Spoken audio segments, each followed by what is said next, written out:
gartee yaadallee naa dabaltee jarri kuni dhiifama kana akka narraa fudhatan obboleewwan kiyya kun osoo na waliin gartee yaada kana hodhette jedhee fudhadha. Fakkeenyaaf Hassanfalleen ijoolluma sikkoo mandoo jecha kanatti aaran keessaa murteessaa falleen abdii falleen aslii falleen isaanillee kan hunda qophatti dhiisanii gartee wanni kun akkanaaf araarra kan akkanarraa fudhatan ganama kanaa dubbatanii turan. Haa ta'u san gara tiiktookiin badiin kun kan dhufe ammoo gara peejiitiin. Kanaaf mee maal naa jettaan siin jaa gartee fuula namoota kanaa duratti. Assalaamu alaikum warahmatullahi wabarakatuh. Akka jaraa ta'eetiin khadiriin kan naannoo kifila katamaa tokko keessa waliin galla naannoo tokko hajaa dhuma biraatiif dhufeetiin akka jaraadhaa beellamaanii miti laayifii kana kan hin seene yaa naqabee yennaan homaan naqabee kan dirgaa hin beektan amala isaa akkasii gama biraa ammoo waan dhiyoo kana dhimma khadirii wal qabatee deemaa jiru walumaan quba qabna arguu jirra. Dhugaadha meeshaan takka yoo nama jalaabatte hagam akka nama rifachiisu hagam akka gartee rifattu hundi keenya ni beekna.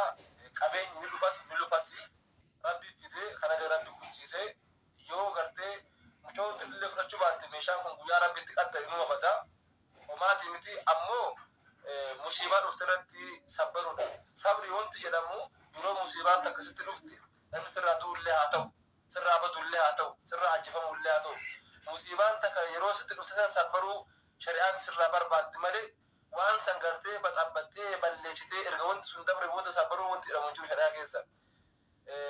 Kanaafuu wanni yeroo musiibaa sun sitti buute yeroo san sabbaruu qabdi yoo namni sirraa du'e macarashaa faa'uu obsuutu namarra jiraataa jechuudha. Kadir jira meeshaan faamilii isaa jalaa badee jira. Meeshaa sana ammallee hin galle rabbi haa galchuu fi gartee sana ammoo Oromoon hundi akka waliin barbaadanii fi waliin barbaannuuf dhaamsa isin dabarsa. Gama biraatiin ammoo rakkoon tokko argamee rakkoo san furuudhaaf gaafa deemnu rakkoo biraa dabaluu hin qabnu hundumti kennaa wanti beeku qura qabna.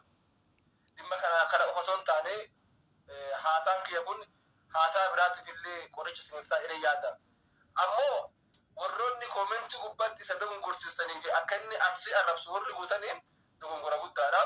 Khadiir ammoo osoo abbaan barbaadellee waan barbaade godhe osoo waan barbaade jedhee tasuma arsii arrabsuu hin qabu, tasuma jimmaa arrabsuu hin qabu, harargee arrabsuu hin qabu, walloo wallagga gujii boorana kutaa oromoodhaa kamillee arrabsuu hin qabu. Amantaa peentees kiristaanas islaamas maal amantaan akka amantaatiin arrabsamu jalqaba. Kutaalleen gandilleen hin arrabsa. Uummanni guutumaan guututti ati amantaan illee godhi, ati gandaan illee godhi, kara barbaadde illee akka biyyaatti illee biyyi uummanni guutumaan guututti hin arrabsamu. Inni cufti bakka cufaa jira.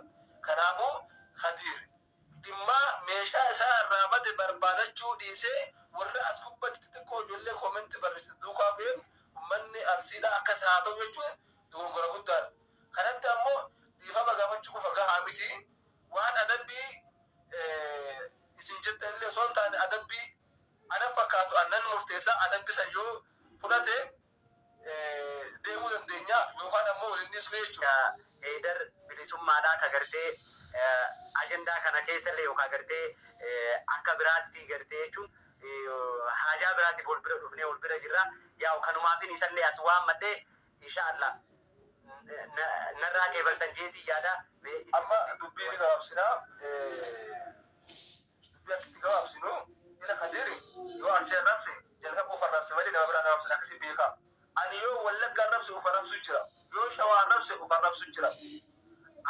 Namni barslaa osoo uf beekeeti anamma barbaadee namni uf miidha. Namni barbaadee uf miidhuu baadhe hin arrabsu. Osoo hin beekee harargee hin arrabsu. Osoo hin beekee shawaan hin arrabsu. Wallaalumatu na godhe. Gatii wallaalee uf arrabsu jira malee osoo uf beekee uf hin arrabsu. Khadiir amma arsii arrabsuun jimmaa arrabsuun uf arrabsu jira. Inni kun Oromoodha. Kanaafuu akkasitti addaan baasaati beekaa. Yoo Khadiir dogongoree yookaan arsii arrabse akka waan harargeen guutuu arsii arrabsiseetti hin laalina. Khadiir arsii arrabsus faarsus uf faarsu jira arrabsullee uf arrabsu jira. Kanaafuu akkasitti addaan baasaa beekaa. Walumaa galatti Khadiir dogongoreeraa dogongoree jira. Akkamitti dogongore? Akka dhuunfaa isaatti dogongore. Akka dhuunfaa isaatti dogongore. Kanaafuu akka dhuunfaa isaa ta'uu godhe akka dhuunfaa isaatti adabbii kunoo Hamzaalleen asiraa gammaan dubbanne isa faana asumatti si bira dubbannee adabnee gartee akka fuulduraa kamtu kullee shawalleen arrabsinee harargeessin arrabsinee wallaggallee akka kutaadhaan waliin arrabsinee akka ila Kadir kun harargee bakka bu'u. Harargeellee isan beektu inillee harargee hin beektu.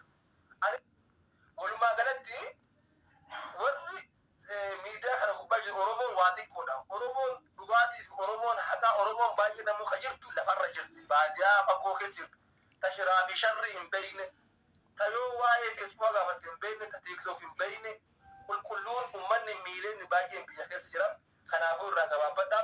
Walumaa galatti ani yoo Hamzaan irra nadee garee isa waan gaafannu alaka kiyyatti guyyaa lama sadii kana keessatti badii inni gosa asii arrabsee fi gartee hoolaa tokko bitee qalee nyaachisee ummata kana araarfachuudha qaba. Achi booda ammoo achi asillee achi booda illee warqii isaa yookaan meeshaa isaa raafate hin barbaanna. Inshaallah yoo rabbi ta'e isaati ta'e ammoo rabbiin gartee isa haa argamsiisu kana goonaa fi yoo bira kufesin rabbi hamtuudhaan rakkoodhaan dhukkubaan rabbi irraa haa fageessu qarshii 100 jechuun 80 jechuun waan har'a gartee ati mana yaalaa yoo seente waan guyyaa tokko baastuudha akkasitti beeka birri homaatii miti garuu haalli nama aarsa nama tokko ati qarqaaru jecha dhattee karaarraa fuutee mana kan keetti galfattee ol seensistee nyaachistee bulchitee gaafa deemtu haalli sun si'aasuu danda'a. Garuu